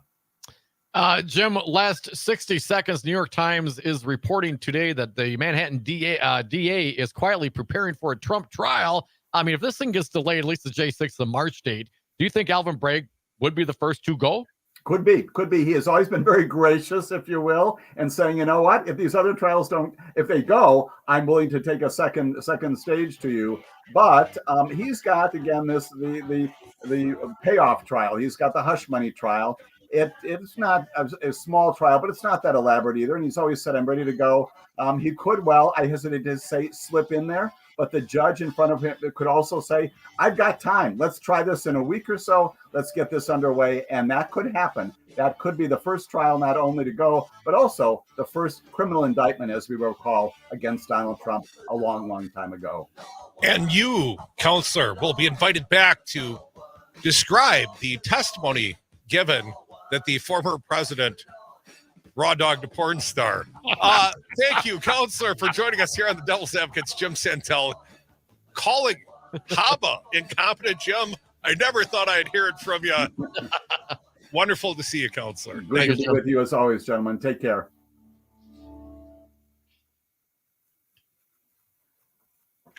Thank you again, Jim. We really appreciate having you on. Absolutely good to be with you, Nate, and we'll see you next time, all right? See you, Jim. Jim, sorry to do that to you at the end. No, it's good. It's just in my nature to be a little impish. We like imps. We like impishness, whatever that is. So good. We'll see you next time, gentlemen. Take care. All right. Have a good night. Thanks, Jimmy. Needs to know. The president of the Universities of Wisconsin says it will take years and more federal money to get the UW system back in the black. President Jay Rothman told a WisPolitics gathering in Milwaukee yesterday that campuses are still spending more money than they take in. Rothman did not rule out more layoffs or furloughs. He says he hopes to eliminate campus deficits by 2028. Healthcare in rural western Wisconsin will get more challenging after 2 major hospitals and several clinics closed this spring. The AARP's Jim Flaherty says telehealth helps, but many places lack enough broadband. Wisconsin has a great need for stronger, high-speed broadband service. It's got to be affordable and it's got to be accessible. Flaherty says he supports efforts to boost rural broadband. I'm Terry Bell, Civic Media News. Now, here's what you need to know closer to home. For WMDX News, I'm Nate Wuggyhout. County officials are accepting applications for their 2024 Partners in Equity Food Project Program. The goal is to encourage innovative development to bring greater access to local food systems through education and outreach. Area food pantries have seen a continuously rising need in recent years. The county has $40,000 in grants to give to area organizations to increase access to food, strengthen regional agriculture, decrease food waste, and get the community more involved with their food.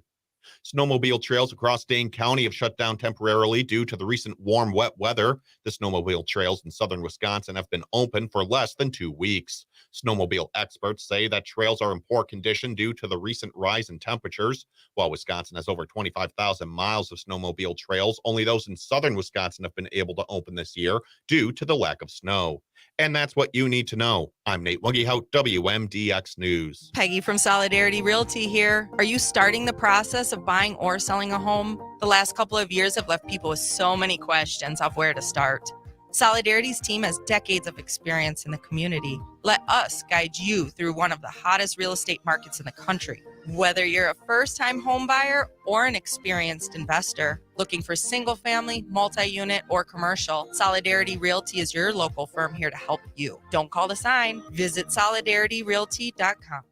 The Bucks held a press conference. Hi, I'm Mike Clemens with sports. The Bucks beat the Cleveland Cavaliers 126-116 at Fiserv Forum. Milwaukee now 31-13. General Manager John Horst asked, "Why would you hire a first-time head coach like Adrian Griffin and fire him just halfway through the season?" Yeah, someone really wise once said, looking back is ego, so I'm going to stay in the present. There's no regrets. I believe in the hire that we made. I believe in the reasons we did it, the process that we went through. And again, Adrian has contributed to this group. Part of why we are where we are today, who we are, is because of him. This was an opportunity about going forward. Bucks host the Cavaliers again tomorrow night. College basketball, Marquette with a win in Chicago, 86-73 over DePaul. Wisconsin getting ready to host Michigan State tomorrow night. NFL, the Packers signing a place kicker, Jack Pudlency, who kicked for the Georgia Bulldogs for 3 seasons. And Jim Harbaugh, who led the Michigan Wolverines to a national championship, is leaving for L.A. as the new head coach of the Chargers. With sports, I'm Mike Clemens.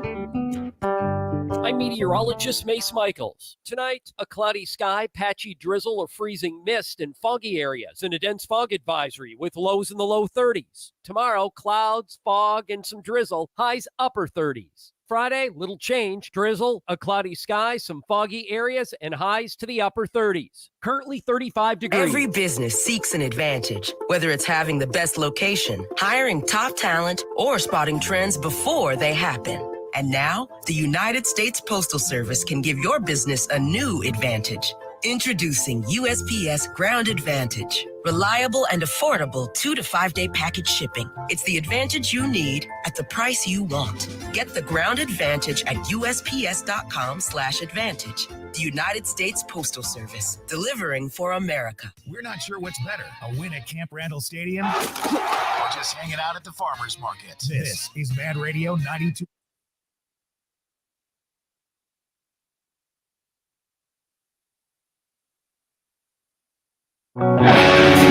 Grass-fed, locally raised, 100% organic. The Devil's Advocates.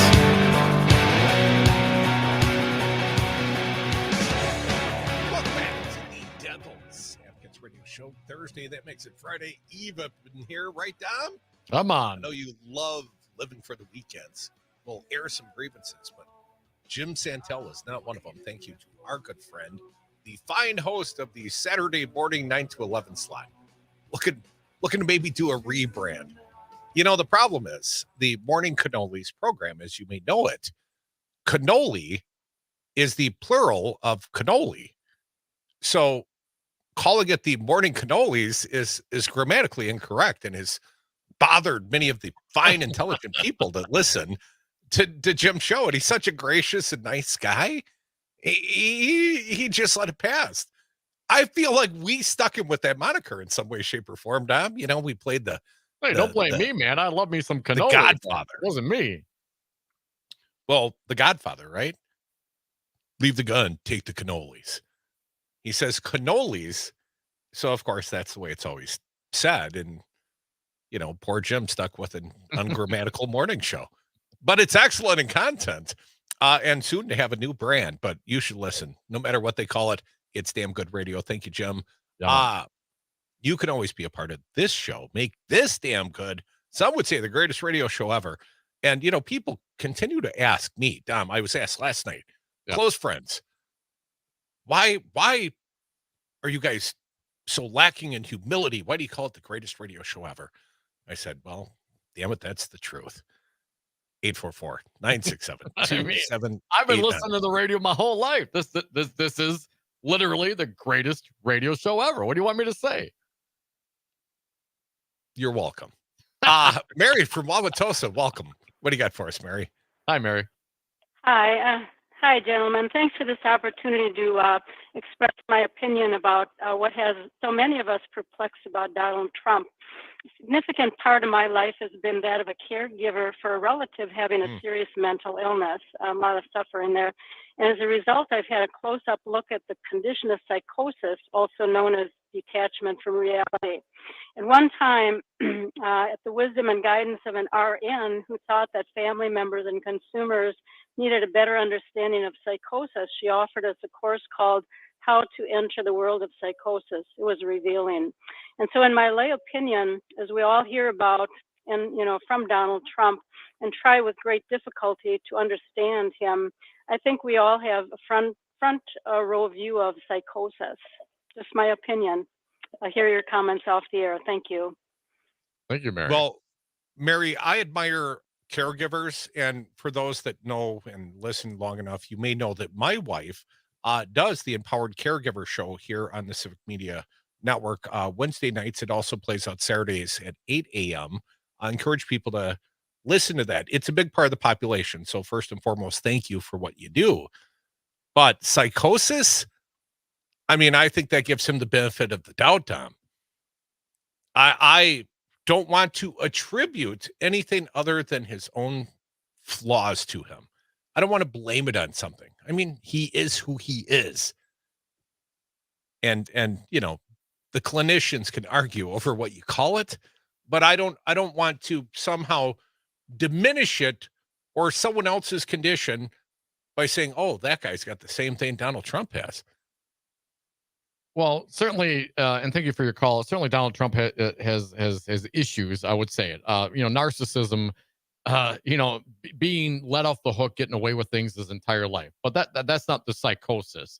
Perhaps there is an aging issue. Nikki Haley's been hitting him on this before. But I would point out the Drudge Report, literally today, has a link to theexpress.com. Concerned White House staff called psychiatrist about Trump's mental instability in 2017. Again, on the Drudge at the-express.com. Let's assume that's the case. So this has been perhaps going on for quite some time.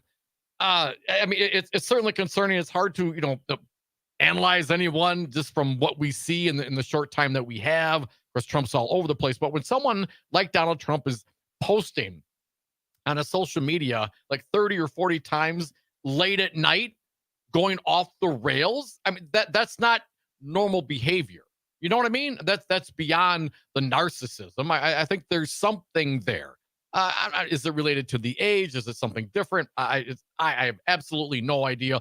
All I do know is that if that guy was sitting next to me at the bar, I'd be busting his chops and not accepting anything he had to say. 844-967-2789. Dom, before we go to additional callers, be patient for a minute.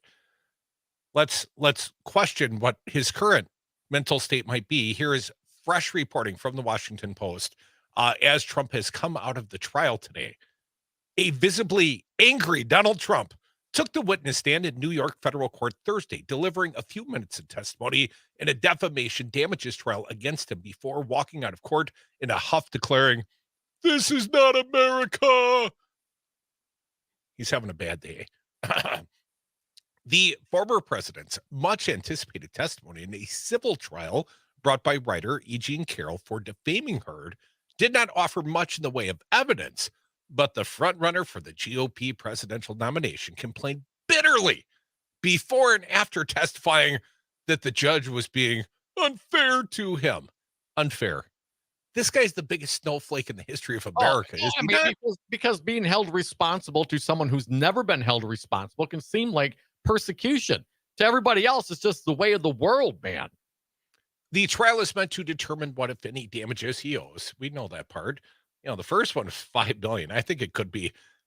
Here's the over under 50. I've got a bigger number than that. I think it's going to be over 50. I'm going to use as the over under the prior judgment against Rudy Giuliani, $148 million. That was a defamation suit, was it not? Ooh. I'm going to say $148 million. This thing's all right. I'm taking the under. I'm taking the under. Coming on the heels of a resounding win in New Hampshire's primary this week, Thursday's courthouse hearing highlighted the degree to which his legal troubles seem to have boosted, not hampered, his appeal to Republican voters. CJ's out there thinking, this is my guy. Faming race rapist, my guy. These are all the characters I look for in leadership. 91 indictments and more. Trump also faces 4 separate criminal trials. He has denied wrongdoing in all cases. And U.S. District Judge Louis A. Kaplan had repeatedly warned Trump lawyer Alina Habba that if the former president testified, the number of topics he could discuss would be severely limited, based in part on the rules of evidence. We talked about that with Jim Santel. I want to know everything he's going to say before he gets on the stand, Kaplan said sternly, as the lawyers discussed the boundary lines of Trump's testimony. That's always a guy who's, he's always, he likes boundaries, right, Tom? Like I do. I like to be restrained. Give me some guardrails. The former president muttered loud enough for some observers in the courtroom to hear, "I never met her. I've never seen her before," Trump said from the defense table, noting that he didn't attend the first trial. Those comments immediately earned the judge's wrath. "Mr. Trump, please keep your voice down," the judge scolded him. Trump didn't heed the warning, and Kaplan reprimanded him again, quickly saying, "I'm sorry, Mr. Trump, you're interrupting these proceedings by talking loudly while your attorney is talking, and that is not permitted." I don't think Trump's having a good day. The psychosis, it might really be kicking his ass right about now. 844-967-2789. There's a little bit here as well. This one from the Mediaite, and I'm going to give you some warning right now, parents. If your children are in the car, give them the earmuffs. Here's what is being reported. Following a brief recess, Judge Louis Kaplan asked Trump's attorney, Alina Habba, if she had any more witnesses to call the stand. When Habba responded that the former president intended to testify, Kaplan interrupted her to make a statement. Quote, "I have a few things to say. There was a trial last year about the truth or falsity of Ms. Carroll's claims. Mr. Trump was listed as a witness but did not testify. The jury found for Ms. Carroll. There are no do-overs. It's called issue preclusion or collateral estoppel," Kaplan informed the jury, according to journalist Matthew Russell. Kaplan added, and here's the earmuffs, "The jury found that Mr. Trump inserted his fingers into her vagina." This is the judge. "And that Ms. Carroll did not make up her claim, and that Mr. Trump's June 11th and June 22nd statements were defamatory. Now, Mr. Trump may not make any argument against this." That's how he was introduced to the jury on his way to testify in his defense, quote unquote. From the Washington Post, when Habba told Kaplan that Trump had denied the sexual assault, Trump said angrily, "Still do." Maybe 148 million is really close. I mean, come on. And the guy's going to continue million to do it. over under. He's still doing it. He's still doing it like to this day yesterday. He's still doing it. And he's say, a 50 million, 100 million. He's still going to do it. Then what? A billion? At what point does the guy shut his mouth? Unbelievable. The former president muttered to himself at one point as he stood in the well of the court. Trump could be heard complaining bitterly to his lawyer, saying, "You shouldn't be able to do this. This is a separate trial." I don't even know what that means. When in time, it was time to stop reviewing matters with the judge and start testifying, Trump lumbered slowly to the witness stand, walking past the 9-member jury without looking at them. He raised his right hand, swore to tell the truth. Yeah, right. Swear to tell the truth. I know it's hard for me to say, and quickly angered the judge again. Why? By lying? But let's read what the Post reports. Though Kaplan had warned Trump and his lawyers to keep his answers brief, Trump said he denied Carol's accusation when she first made them because I just wanted to defend myself, my family, and frankly, the presidency. Kaplan immediately ordered that statement stricken from the official record of the trial. Trump was briefly cross-examined, as noted by our pal, James Santel, by Carol's attorney, Roberta Kaplan, but had his total time on the witness stand done within 5 minutes. 5 minutes. This is not America. A phrase he repeated, getting louder and louder, Trump, as he walked out of the room, flanked by his lawyers. It's not America. 844-967-2789. Jennifer from Madison, Wisconsin. You are next. Welcome, Jennifer. What do you got for us? Oh, hi. I just have a comment about Trump's bloody hands that he was showing the other day after he came out of the courtroom. Do you remember? He has apparently lesions on his hands. I saw the pictures, the close-ups on Talking Point Memo, and he has some sort of bloody lesions on his hands. Well, you know, I've heard things like, oh, he has syphilis because he slept with a, you know, whatever. Anyway, but that's not what I think it is. So here's my theory, and I haven't heard theory, this Jennifer? anywhere else. I think he got mad, threw a little fit, cut his hands, and then thought, well, gee, I have all of these evangelicals that are really thinking I'm the savior, and I could pretend this was the stigmata. Don't you think? I mean, there's all those funny, like, you know, where he thinks he's the new Jesus. So that's my theory. Well, that's a better theory from the personal point of view. I would rather be the second coming of Christ than the guy with syphilis. You know, that's just a better narrative from my point of view. He might actually, yeah, he could be both, but you know, and you know, in reference to how crazy he is, just listen to Mary Trump. And I've also heard there's some woman, and she's a clinical psychologist, and she's written a book, and I can't remember her name, but you know, there's a lot of professionals in the field that think he's a malignant narcissist. So I don't think it's like speculation on the part of just the general public that he's got a serious problem. Well, being a narcissist isn't, and thank you for the call, Jennifer. Certainly appreciate it.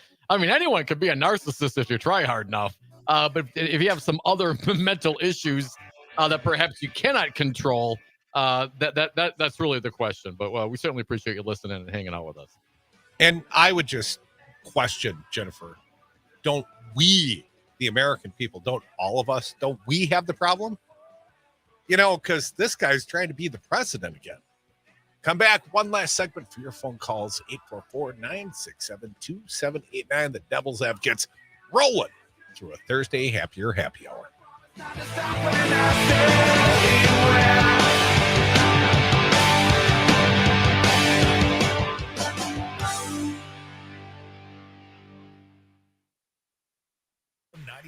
.7 WMDX. Hey, I'm Andy.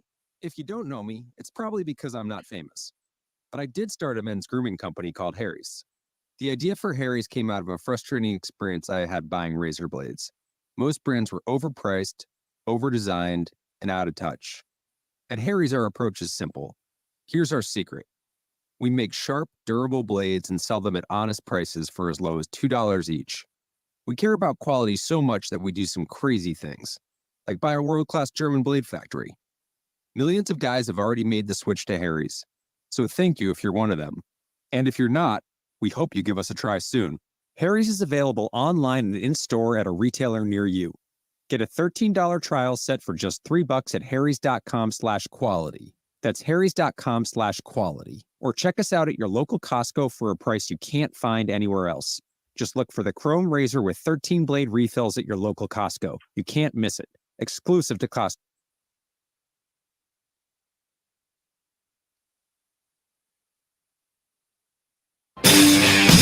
The Devil's Advocates know how to kick ass and chew bubblegum, and we're all out of bubblegum.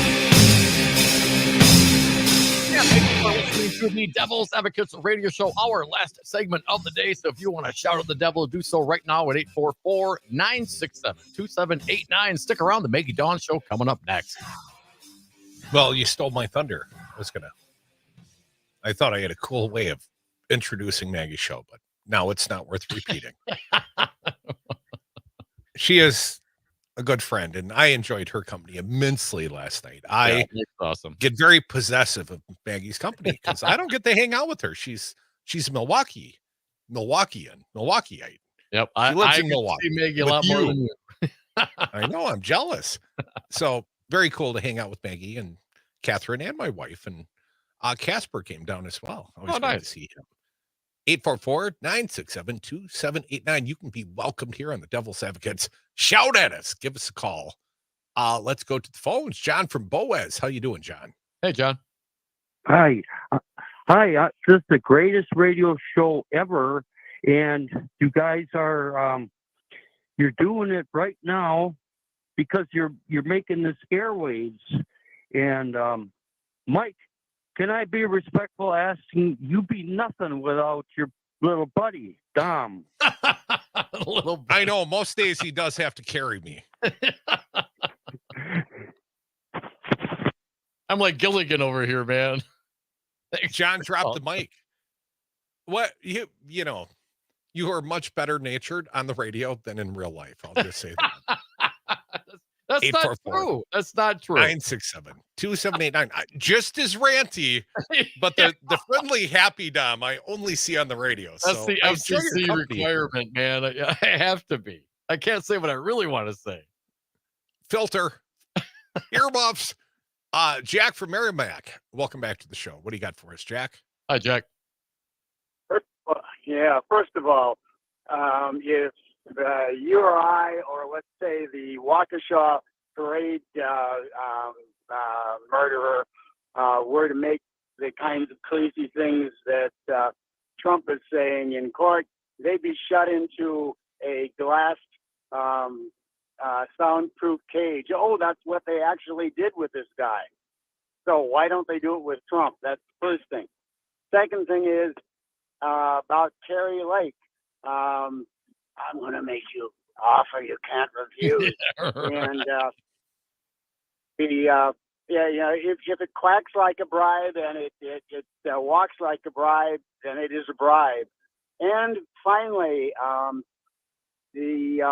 my grievance for the day: don't call it in Wisconsin a bipartisan infrastructure bill, because not one single Wisconsin Republican voted for it. Not only that, Jack, not one single Republican voted for the Infrastructure Act, period. Not just Wisconsin. Like no Republicans voted for it, Jack. No, that's not true. This bipartisan bill was a bipartisan bill. There were two infrastructure bills that passed. This one that was being touted today was a bipartisan bill, according to the White House, and did have some congressional support. But you make an absolutely perfect point, Jack. Not from any of the Wisconsin Republicans, and certainly not from Ron Johnson. Yeah. Who wants to close the entire Mexican border? Jack, you make an interesting point. Have a great day, buddy. Thanks for listening. I see that Republican Senate leadership is begging the former president not to come wading into this whole Ukraine border bill negotiations. I mean, too late. It's bad enough trying to negotiate with the terrorists from your own party, and I mean Ron Johnson and the Mike Lee factions.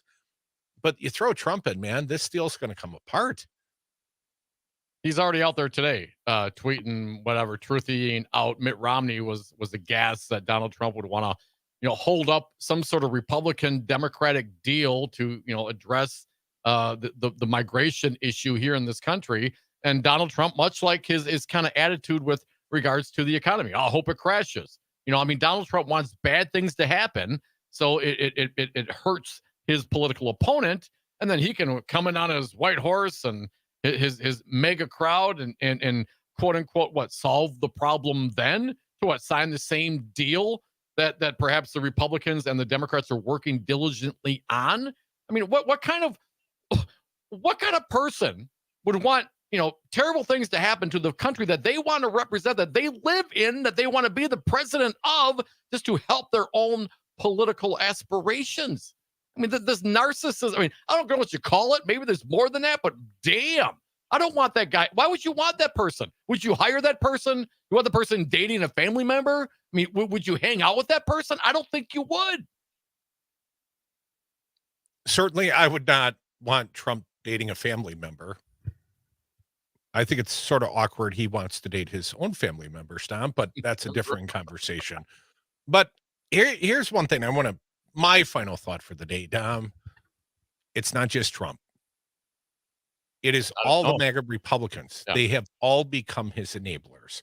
We just mentioned the fact there wasn't a single Republican of conscience that voted for the bipartisan investment deal. And Joe Biden got some bipartisan stuff done, but not with these Republicans, not with these Wisconsin Republicans. Look it up, man. It's worth a Google. What do you look at me like? I did look it up, but that's why I'm still a little confused. But please continue. I'm not going to deal with it right now. When would be the time? Friday when we air the grievances? You're going to have a grievance? You're going to throw me under the bus? Well, how can you say bipartisan when you just said it's a bipartisan deal, but no Republican voted for it? Well, isn't the definition of bipartisan? No Wisconsin Republican. Okay. I didn't say no Republican voted. I wanted to draw that distinction because you said no Republican voted for it. And I said, yes, indeed they did. Just none of ours. None of the 6 gerrymandered current Republican congressmen from. And we're talking about the Inflation Reduction Act. Is that? I just want to be clear on what bill you're talking about. I believe they were touting the bipartisan infrastructure investment today in Superior, Wisconsin. I believe that was actually what was being touted was the bipartisan bill, but so often it is Republicans that voted against that want to go and claim the credit. Now, again, the president of the United States was in Superior delivering the bacon today, a big old bucket full of money to build a bridge. Well, delivering bacon makes it seem like it's pork, man. We're talking about infrastructure. You got a 60-year-old bridge that's going to be $1 billion to replace. It's not the only bridge in this country. We need to continually do this. It's infrastructure. I don't know if you know, Dom, but when I say something's bacon, that's a compliment. That's awesome. I love bacon. Doesn't everybody? They love bacon. Not everybody loves bacon, but I love bacon. Only Republicans would refuse the bacon. They refuse to expand the Medicaid. They refuse to expand. They refuse high-speed rail, broadband internet expansion. Only Republicans hate bacon. We love Jim Santel. Thank you so much, James, for joining us on this show. Tune in Saturday mornings, 9 to 11. I don't know what it's called, but you'll find him there. And tune in to us on Friday. Maggie Dawn is next. We're going to build a bridge from here to there.